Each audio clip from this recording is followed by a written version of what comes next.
Hi and welcome to RC Kicks. On today's show, well, we have some breaking news for you, and it's good news. It turns out Schumacher Racing will be bringing out a vintage kit. What kit it is, we honestly don't know, but about a week and a half, 2 weeks ago, Muzz Schumacher was on a podcast called Extra Lap. I'll put a link in the description if you want to go check it out.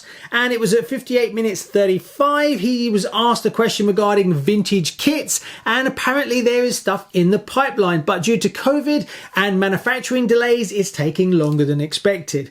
Now, personally, I think there will be two kits. Why? Well, vintage racing is becoming more and more popular, as well as the vintage market has been very hot for a while. So a two-wheel drive and a four-wheel drive like they had before with the Top Cat and the XLS is probably going to be likely, so that when people go racing, they can choose a four-wheel drive vintage buggy to race or a two-wheel drive. What kit it is, now that's the question. Comment below, let me know what you think. Could be a Boss Cat, a Cougar, a Cat 2000, Pro Cat. Honestly don't know. Comment below, let me know what you'd like to see. As soon as we know more information, we will bring it to you as fast as possible. Now we turn our attentions to Arrma with two new releases for you. The 1/8 Arrma Infraction 4x4, currently going to be retailing for £314.99 in the UK. There's two colours to choose from. You've got red, blue, and teal and bronze. That's a bit exotic. Now, there has been an official video on this. I'll put a link in the description. Go check it out. Looks pretty cool. I'm surprised it is a brushed motor. It's a 579 turn, and it's going to be running on 4S. Now, we're expecting these around the 31st of January 2022. The second car from Arrma is the 1/8 Vendetta. This is a 3S BLX brushless system with a 3,900 kV motor. This is due a lot earlier, the 5th of November, and you're looking at £449.99, and this definitely looks like a speedrun car. Comment below, let me know what you think. I think this is going to split people on the looks, but I can see it being very good if you want to push those miles per hour. Now we turn our attentions to Tamiya, and we are poised for another video on the TD2 Astute. A week ago we got a teaser video, but we didn't get a lot of detail, but we could tell it was very close to the TD4 design for the Super Avanti.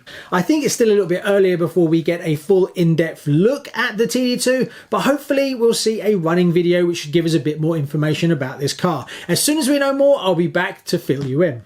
Now, we've started to see quite a lot of information coming out on the TD4 and a few builds, running videos and things like that. Unfortunately, I am yet to receive it as it is not out in the UK, and I get my cars the same as everybody else. But as soon as I get my hands on it, it will be on the channel. One thing that's come through already is there is a digital manual for the TD4 already available. I had a quick look through it, and there was one thing that really interested me.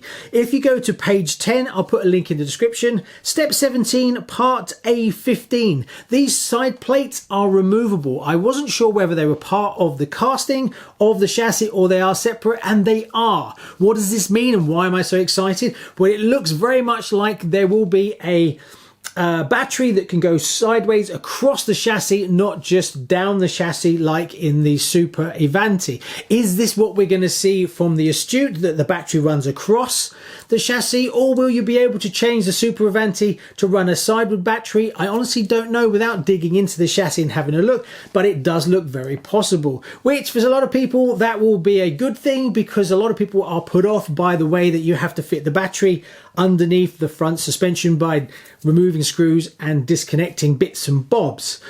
We'll just have to wait and see. Until I get hold of one and it's built, I honestly can't tell you how easy it will be to modify it. Anyway, that's a quick wrap up of the current hot RC news. As soon as I know more, I'll let you know. Thanks for watching.